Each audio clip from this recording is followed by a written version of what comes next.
Udah lebih dari 10 tahun gue nge-review mobil ya. Biasanya kalau kita nge-review itu kita pinjem sama TPM atau mungkin punya user dipinjem bisa bawa pulang ke rumah beberapa hari. Tapi baru pertama kali kita dipinjemin bus disuruh bawa pulang. Iya, gue bingung. Di rumah nggak ada tempat buat naruh. Untung kantor gue muat yang di Klaten. Jadi ini adalah Grand Tour dari Trijaya Union. Jadi gara-gara kemarin kita main ke Sumber Alam, ketemu ownernya langsung Mas Dimas ya. Terus dia bilang, kalau mau coba ambil aja di Jogja, bawa aja balik, gak apa-apa beberapa hari gitu kan. Terus menarik juga ya, karena hari ini gue mau sama anak-anak desa nonton film Jumbo. Jadi mumpung ada beginian ya, kita bawa langsung ya. Dan ini bus, coba lihat dari samping. Kalau kalian ini adalah bus 3/4, enggak. Ini lebih kecil dibandingkan dengan bus 3/4, dan bus ini sendiri juga menyasar untuk menyaingi apa namanya? Elf ya. Microbus. Jadi sebenarnya Elf itu kan namanya Isuzu ya. Tapi karena dia dibikin microbus panjang dengan mukanya Elf, mau Canter, mau Hino tetap aja dibilangnya Elf sama orang-orang. Sumber Alam kemarin mesen microbus Grand Tour ini untuk menggantikan unit-unit Elf mereka untuk rute-rute pendek yang jalannya juga nggak terlalu besar. Dan microbus ini kalau kita lihat tuh gede, tapi sebenarnya ini lebih besar sedikit, nggak sedikit juga sih, banyak juga sih dibandingkan dengan microbus Elf. Nah, kalau kita lihat tingginya ini 2,5 meter, jadi nggak bisa masuk MBZ. Kalau masuk MBZ harus dipendekin lagi sekitar 3-4 meter kan, 2,1 meter kan. Terus lebarnya, nih lihat deh, ternyata microbus ini lebarnya hanya 1850. Makanya ini pakai lampunya Innova, tengahnya ini nggak terlalu panjang. Ya nggak megar banget karena ternyata cuma 1850 lebarnya. Kalau sama spion jadi 2 meter lah. Ya kan? Dan panjangnya itu 6,7 meter. Gue kemarin bilang nggak mau bikin versi yang lebih pendek biar HS itu kan bisa masuk MBZ. Nah, bisa masuk MBZ 2,1 meter bisa sih. Tapi kalau dibikin lebih pendek, di dalam kabin jadi nggak bisa berdiri. Jadi kalau mau masuk itu mesti nunduk. Nah, dengan bodi yang sekarang itu 170 cm, setinggi gua itu bisa berdiri di sini. Nah, dibandingkan dengan Elf juga, ini kan dia bisa konfigurasi kursinya mulai dari 12 sampai dengan 18 plus 1 karena tengahnya bisa jadi kursi. Nah, biasanya Elf itu susah di bagian bagasi. Bentar. A few moments later. Gue baru ingat kuncinya tuh beda-beda ya. Oke. Ya. Oh, ada hidroliknya. Jadi dia punya bagasi yang sangat luas di bagian bawah sini. Tuh lihat. Ini kursi atasnya, ini bagasinya gede, jadi kita bisa naruh barang di sini. Kenapa bisa naruh barang juga? Karena dia mesinnya di tengah atau di depan lah, bukan di bagian belakang. Nah, ini yang jadi keunggulan kalau misalkan kita bawa penumpang gitu kan. Bawa bagasi banyak, tenang, bisa taruh sini. Wush. Oke, kita kunci lagi ya. Di sini ada kamera, tapi ini buat CCTV, bukan buat kamera mundur. Kalau mau kamera mundur ditambahin sendiri ya. Ini platnya plat hitam loh, bukan plat kuning. Ya plat putih maksudnya ya. Jadi bukan buat angkutan. Ini apa nih? Coba kita buka ya.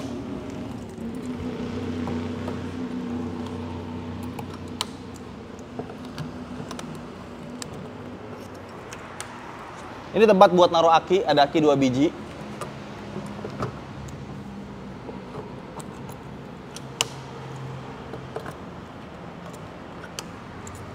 Oke. Terus di sini ada tempat penyimpanan lagi. Terus di sini ada tangki bahan bakar. Jadi ngisinya lewat sebelah kiri sini. Ini kita buka ya. Kayaknya ini buat maintenance tangki bahan bakar deh.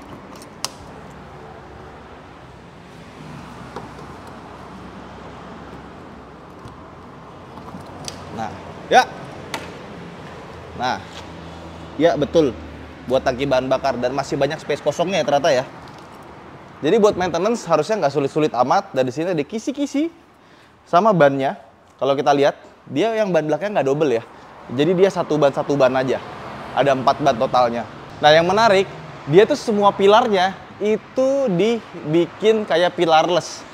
Jadi dari belakang sampai depan semua pilarnya hitam, atapnya jadi kayak floating, kayak ngambang gitu. Nah sekarang kita ke sebelah kiri. So mungkin teman-teman nanya kenapa pakai lampunya Innova? Karena kalau misalkan ada kenapa-napa di jalan, tabrakan atau apa, nyari spare partnya itu mudah. Karena lampu Innova kan, Innova Reborn banyak di mana-mana ya. Sekarang kita buka, di sini ada apa? Oke, aki lagi. Ada aki lagi, jadi akinya ada 4 loh. Kayaknya yang 2 aki buat mesin, yang satunya lagi itu aki buat kelistrikan di dalam. Jadi kalau kelistrikan di dalam ada kenapa-napa itu nggak kena ke mesin. Nah, sama di bagian sini dia ada kondensor AC-nya. Jadi AC-nya itu di bagian sini, bukan di bagian depan ya. Pasti ada kipasnya juga. Nah, ini yang lucu nih. Dia punya pintu samping itu elektrik. Jadi buka tutupnya itu otomatis. Tapi tombolnya cuma ada di dalam. Jadi dari sini nggak ada. Ada plus minus sebenarnya. Karena kalau bus itu kan, ya kadang-kadang suka ada orang iseng di jalan, pencet, kebuka sendiri gitu kan. Nah kalau dari dalam, nah yang bisa buka cuma drivernya aja. Nah ini sebelah kiri seperti ini. Ada pintu sebelah kiri ya. Nah, ada spionnya atas bawah, ini yang white, dan ini spionnya manual, dan bisa ditekuk juga. Di bagian belakangnya ada lampu sein, ya. Sama ini tampang depannya. Dia single glass, ya, lampunya atas bawah. Ini bawahnya ini lampunya apa ya? Mobil apa ini? Yang di atas ini masih kelihatan ada moldingnya, ini juga custom ya. Nah, muka depannya seperti ini. Bisa dibuka nggak? Nggak bisa sepertinya, tapi ini dibikin 2 piece ya. Jadi kalau misalkan nabrak, jeder gitu ya, cuma ganti bagian bawahnya doang, nggak usah sampai ke atasnya. Nah ini ada wiper 2 ya, sama di sini ada kecerutannya. Nggak ada yang nongol gitu. Dan kacanya pun juga kalau dilihat dia nggak rata kotak gitu ya. Di bagian atas itu ada kayak mobil Kia, tau nggak? Nah sekarang kita ke bagian drivernya. Kaca ini bisa dibuka geser buat bayar tol biar gampang ya. Kita buka aja. Nah, seperti ini dia dalam interiornya. Buat naik kita mesti pegangan 2 hal. Sebelah kanan dipegangan sini, sebelah kiri di setir. Oke, sekarang kita tutup. Aduh, panas ya. Kita nyalain aja dulu. Setirnya udah ngunci lagi. Kita majuin dikit. Udah nyala sekarang. Kita nyalain AC-nya. AC-nya itu panelnya dari sebelah kanan sini ya. Nah untuk bagian driver, kisinya tuh ada di atas 1 ya, sama di depan sini.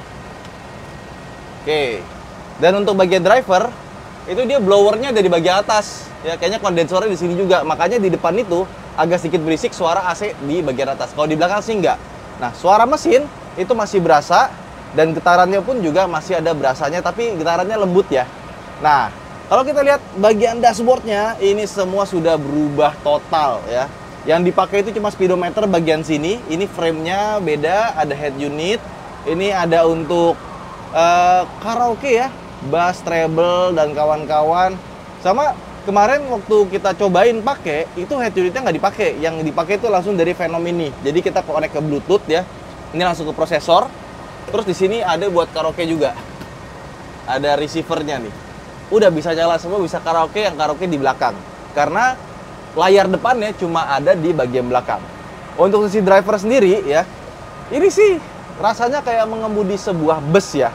Beda sama HS yang agak tegak gitu kan. Dia bener-bener bus. Setirnya ini Mitsubishi punya Canter ya. Klaksonnya di tengah. Nah, klaksonnya standar. Ada klakson gantiannya nggak ya? Kayaknya nggak ada.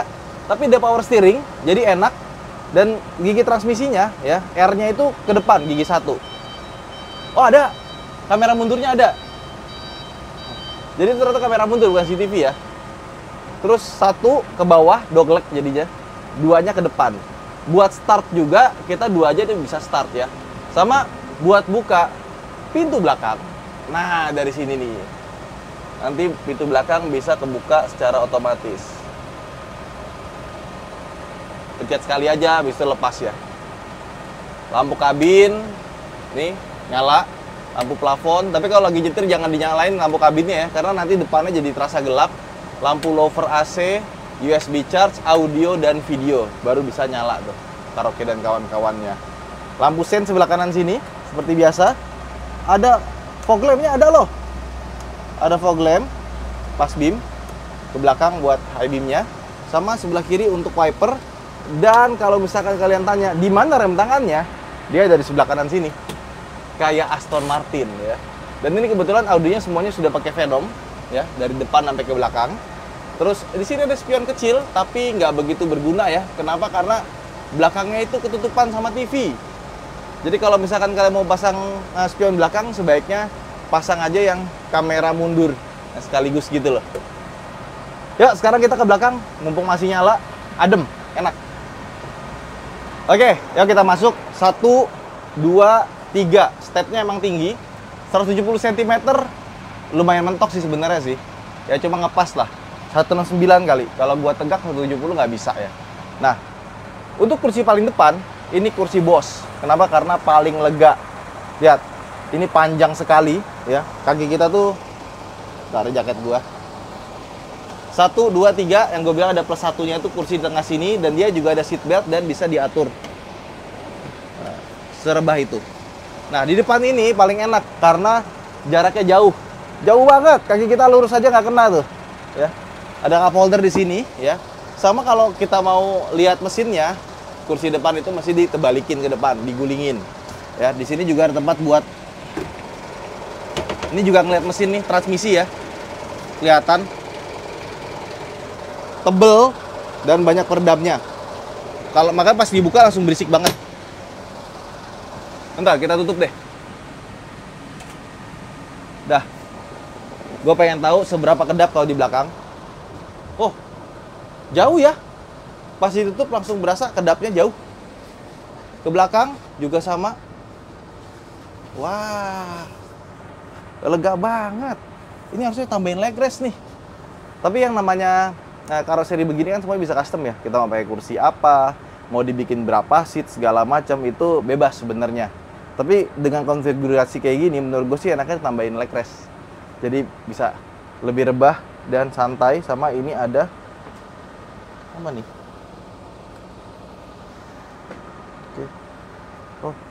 Oh bisa rebah banget.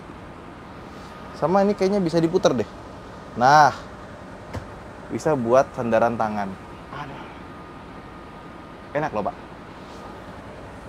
Putar lagi gimana caranya? Oh, oke. Putar lagi, yang di sini ada tuasnya. Nah. Oke, bisa tidur. Nah, kalau belakangnya gimana rasanya? Ini kan depan tidur. Oh iya. Dia harus dibikin majuan lagi dikit sih. Jadi meskipun udah panjang, tapi tetap aja ya kalau dia rebah banget, tetap kena sih. Tapi ini oke lah, tinggal berdiskusi aja antara dengan penumpang depan sama belakang. Karena lihat ini lega banget loh. Ini kalau elf atau microbus malah dapat sih. Tapi ini kan cuma 12 seat ya. 1, 2, 3, 4, 5, 6, 7, 8, 9, 10, 11, 12. 12 seat. Berarti 12 tambah driver sama ini 14 per 1. Iya, kalau dibikin lebih mewah lagi juga bisa sih. Dan semakin ke belakang, suara mesinnya itu semakin kecil. Mungkin nggak kedengeran. Yang di belakang sini, di sini tuh ada tempat buat naruh barang, tapi nggak banyak. Di sini juga ada tempat buat naruh barang, tapi kecil sekali ya. Nah, di sini sayangnya kita nggak bisa tiduran. Jadi yang di belakang ini tegak begini aja. Ada AC-nya di sini ya. Tapi kecil sih untungnya sih. Kalau gede ini agak nyiksa nih karena bisa bikin kepala pusing. Tapi kecil untungnya. Kalau mau di gini ini. Nah, karena kalau di sini dibuka AC-nya banyak kebuang di sini, yang ini makin kecil lagi. Ada lampunya juga nyala ya. Kalau kita mau stop tinggal pencet. Tit. Terus kacanya lebar, besar banget ya, sama ada kordennya di sebelah sini sampai ke bagian belakang. Wow, nice. Ah, subwoofernya ternyata ditaruh di sini nih. Lihat tuh. Padahal menurut gue sih subwoofer bisa taruh belakang ya. Di baling belakang sini, cuma mungkin kacanya jadi nggak enak kelihatannya. Dan seperti biasa, selalu ada ini nih. Pecahkan dalam keadaan darurat ya. Yuk, let's go. Kita mau jalan-jalan. Enggak sih, enggak jalan sih, ke rumah sih. Sama nih bagusnya ada seat beltnya, dan seat beltnya juga model tarik, bukan yang kewer-kewer. Jadi dia bisa ngebalik sendiri otomatis gitu tuh. Jadi sekalian pesan buat karoseri, kalau misalkan PO yang mesen itu dia nggak minta sama seat belt, itu jangan dikasih, tetap harus pakai seat belt ya. Penting sekali seat belt itu. Wih, Xiaomi-nya curve dong. Gue pikir Samsung loh, ini ternyata Xiaomi curve begini. Remote di mana, Viv? Gak dikasih ya. Gak tahu di mana lah. Gitu lah. Yuk kita bawa jalan-jalan yuk. Lihat sini bisa gak sih? Jadi kan microbus ini tuh basisnya dari canter ya. Artinya truk barang kayak gitu tuh. Nah, pastinya pikir, wah ini pasti dibawanya keras banget atau semacamnya, nggak stabil ya. Ternyata nggak seburuk itu sih. Emang rasa-rasa truknya tuh masih ada gitu. Terutama dari ini ya, rasio giginya ya. Jadi kalau kalian perhatiin, Elf itu kan kalau di jalan, lah gimana? Kita suruh ngelanggar gitu. Nggak, di belakang ada patwal. Kita mau belok kanan. Masa kita disuruh lurus kalau kita mau kanan? Biarin aja lah. Ngerobos lampu merah gitu kayaknya enggak deh. Tapi emang ya, gue semakin lama makin mengkhawatirkan sih. Jalan Jogja Solo ini, terutama kalau malam, banyak banget yang ngeblong lampu merah. Gue kan sering lewat sini ya, gue khawatir gitu pas kita lagi bener bawanya hijau gitu kan, malah jadi korban sama orang-orang yang nggak bener gitu loh. Jadi karena basisnya adalah canter, rasio giginya itu buat canter. Jadi ketika kita masuk gigi 5, 80 itu RPM udah hampir 2000 gitu. Nah kalau kita bawa di atas 100, itu mesinnya ngegerung. Ini kita bawa 50, gigi 4 nih, RPM 1500. Hayo lo, iki piye.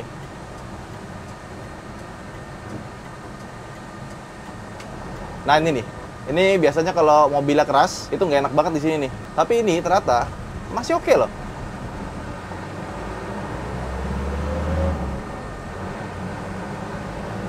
Masih oke banget loh suspensinya loh. Apalagi kalau kita bawa penumpang pasti lebih berat, itu terasa empuknya. Jadi gue pikir bakal keras. Elf kan lumayan keras ya kalau yang microbus panjang gitu ya. Tapi ini ternyata masih bisa dinikmati loh.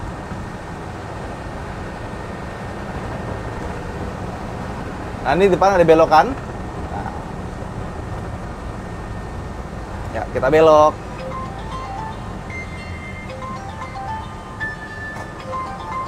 Seperti apa rasanya? Masih oke juga. Ternyata masih oke loh. Kita belok tadi sekitar 40-an. Masih oke loh. Kayaknya dia weight distribution-nya lumayan bagus. Dan center of gravity-nya itu dia agak ke bawah gitu. Kalau bus kan biasanya di atasnya itu ada AC ya. Itu yang bikin berat ya, jadi agak limbung.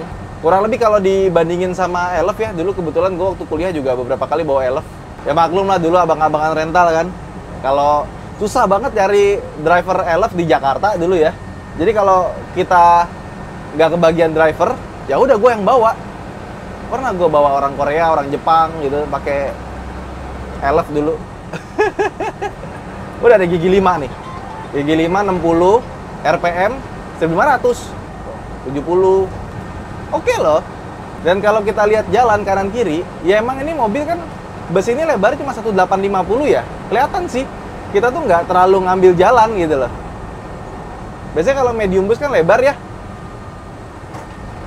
Itu tuh kita ngambil jalurnya tuh lumayan banyak. Ini nggak, masih ada sisa kiri kanannya. Oke, kita udah sampai di rumah. Sekarang kita mau parkir dulu ya. Parkirnya tentu saja nggak bisa depan rumah gua karena besar sekali. HS saja itu sudah sulit. Apalagi ini.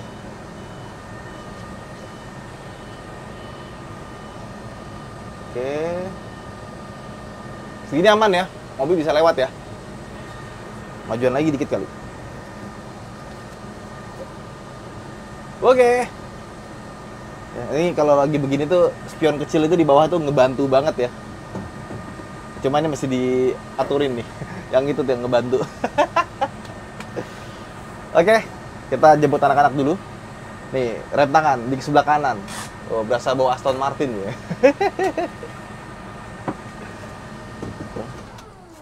Jadi itulah rasanya mengendarai sebuah microbus ya. Tapi itu kembali lagi ke basicnya apa. Ini kebetulan pakainya Canter. Dia tuh bisa pakai Hino, Canter, sama Isuzu Elf beneran. Ya, dan harganya juga beragam ya. Katanya kalau bodinya doang itu sekitar 300 jutaan. Kalau sama sasisnya, sama mesin dan kawan-kawan itu ya tergantung. Ada yang 400 kan, 400 kecil, ada yang mahal, ada yang murah. Dan untuk yang unit seperti ini katanya ada di harga 700-an sudah termasuk sasis. Tapi sekali lagi, ya namanya karoseri seperti ini itu bisa custom. Ya, jadi kursinya bisa custom, audio dan kawan-kawan. Jadi itu sangat berpengaruh kepada harga waktu kalian beli ya. Sama kayak kalian beli HS kan nggak mungkin di standar gitu aja dong. Pasti dalamnya juga diotak-atik lagi biar lebih mantep. Yaudah, itu aja mungkin vlog kita kali ini. Buat teman-teman jangan lupa untuk like dan subscribe ya. Dan buat teman-teman yang udah bantu untuk memberantas komentar judi online di kolom komentar, gue ucapkan terima kasih banyak. Sampai jumpa di vlog berikutnya. Bye-bye.